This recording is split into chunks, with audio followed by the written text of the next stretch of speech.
Kuburan setahun sebelumnya digali. Wanita yang sudah mati ini beranak dalam kubur. Suaminya mau menggendong anaknya, tapi istrinya tidak mau melepasnya.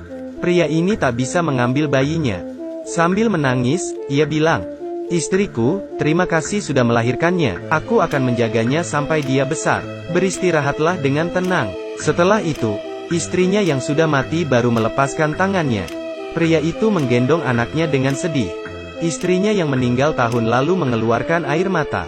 Saat itu, warga di samping makam bilang, "Beberapa hari lalu kami melihat wanita ini." Pasutri itu menunjuk mangkuk bubur di samping wanita itu. Mereka bilang 3 hari lalu jam 3 subuh. Pak Tua masih masak bubur untuk dijual paginya. Tiba-tiba, wanita itu datang dan bilang mau beli bubur. Pak Tua berkata, "Kamu terlalu pagi, buburnya masih belum matang." Tapi, wanita itu bersikeras. Bagaimanapun, pembeli adalah raja. Pak Tua memintanya menunggu, dan memasakkan semangkuk bubur khusus untuknya. Saat wanita itu pergi, Pak Tua merasa khawatir, karena wanita itu sendirian bepergian di waktu subuh, sangat bahaya. Akhirnya istrinya bangun. "Siapa yang beli sepagi ini?" Pak Tua bilang, "Aku tidak kenal." Tanpa pikir panjang, mereka mulai menyiapkan dagangan. Esok siangnya saat tutup toko, Bu Tua menemukan kerikil di mangkuk uang, dan bertanya ke suaminya, "Apa kamu rabun? Siapa yang membayarmu dengan kerikil?" Pak Tua berpikir mungkin ada tetangga yang usil. Tapi, istrinya sudah menghitung uang dan ternyata uangnya kurang semangkuk. Lalu memperingatkan suaminya untuk lebih hati-hati. Istrinya lalu pergi belanja di pasar. "Biasa, emak-emak kalau ketemu tetangga pasti gosip. Aku dikerjai orang barusan. Tapi, mana mungkin orang sini menipumu? Lihat saja, kerikil ini buktinya. Tapi, langganmu, kan, cuma orang di desa kita. Tidak ada yang menjahatimu. Apa mungkin karena terlalu pagi, kamu bertemu roh gaib?" Mendengar hal ini, istri Pak Tua takut. Tetangganya menyuruhnya lebih hati-hati. Karena ketakutan, ia langsung pulang. Tapi, esok harinya pukul 3 pagi, wanita itu datang lagi. Pak Tua memeriksa uangnya, dan memastikan ia tidak ditipu. Pak Tua ke dalam mengambil kembalian. Tapi, wanita itu sudah hilang. Pak Tua bingung karena wanita itu hilang. Meski dipanggil, ia tidak datang. Pak Tua merasa wanita itu aneh. Siang harinya, istrinya menghitung uang lagi. Dan ia menemukan kerikil lagi di dalam mangkuknya. Mereka berdua bingung. Istri Pak Tua ingat omongan tetangga. Pasti mereka diganggu roh halus. Mereka segera memanggil pendeta. Setelah diterawang, "Kalian bertemu hantu. Hantu ini wanita. Jam 3 pagi ia akan datang lagi." Pak Tua dan istrinya ketakutan. Mereka langsung teringat wanita itu. Untungnya dia bukan hantu jahat yang haus nyawa. Ia cuma ingin dibantu. Kalau kalian bertemu dengannya, coba bantu dia sebisanya supaya permintaannya terpenuhi. Benar saja, jam 3 subuh wanita itu datang lagi. Tangan Pak Tua bergetar hebat sampai buburnya tumpah. Wanita itu mengambil bubur dan pergi. Pak Tua dan istrinya sampai lemas. Karen mereka bertemu hantu. Tapi, mereka cukup nekat. Mereka kepo sebenarnya ada apa. Lalu mengikuti wanita itu diam-diam.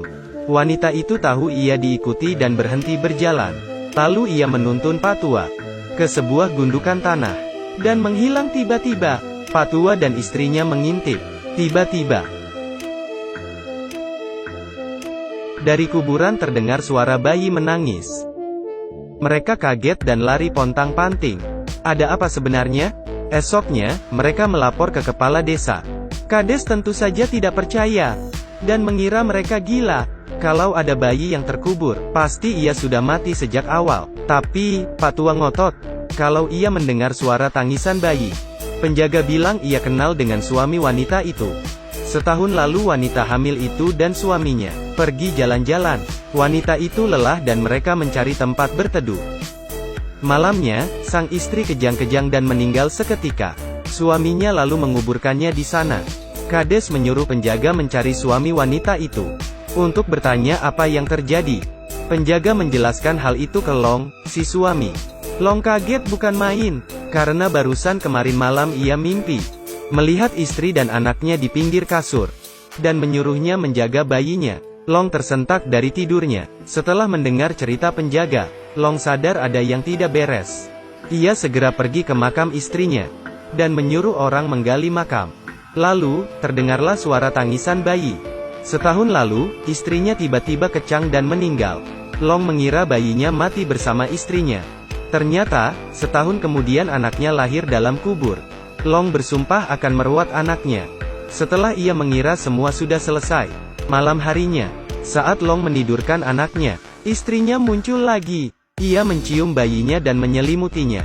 Long terbangun karena kaget. Ia melihat hantu istrinya, lalu berkata kalau ia merindukannya. Istrinya menatap Long, sambil menangis menitipkan anaknya, lalu menghilang selamanya. 18 tahun berlalu, bayi itu tumbuh menjadi gadis cantik. Ia bernama Lin. Di suatu siang, saat Lin jalan-jalan, muncul dua hantu di belakangnya. Hantu itu bilang ia diperkosa dan dibunuh oleh preman. Tapi, preman itu malah menjebak pacarnya, sehingga pacarnya yang dihukum. Hantu itu berharap Lin bisa membantunya meringkus si preman. Lin menolak, tapi hantu itu membuntutinya. Penduduk desa melihat Lin bicara sendiri. Mereka mengira Lin gila, dan bergosip, gadis yang lahir di kuburan itu tampaknya gila, mungkin karena ia lahir di peti mati, jadi bisa melihat makhluk gaib. Lin pulang dan bertanya ke Long apa benar ia lahir di kuburan. Lin juga bilang perihal hantu tadi. Long lalu menceritakan kisah ibunya yang menjadi hantu. Lin menangis terharu mendengar cerita ayahnya. Ia merasa kasih ibunya sangat besar. Long bilang kalau arwah sampai gentayangan. Berarti ada hal di dunia yang belum selesai. Mungkin ia punya dendam atau permintaan. Akhirnya, Lin menghadap ke kepala desa, dan membongkar kejahatan preman dengan bukti, cakaran di punggungnya, yang ditimbulkan akibat perlawanan dari hantu tadi. Penjaga merobek baju si preman. Lin juga menyertakan kalung korban. Tapi, preman tetap menyangkal.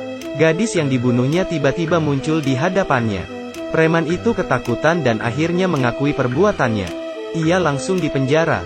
Sementara pacarnya akhirnya dibebaskan. Di jalan, Lin bertemu hantu itu lagi. Masalahnya sudah selesai.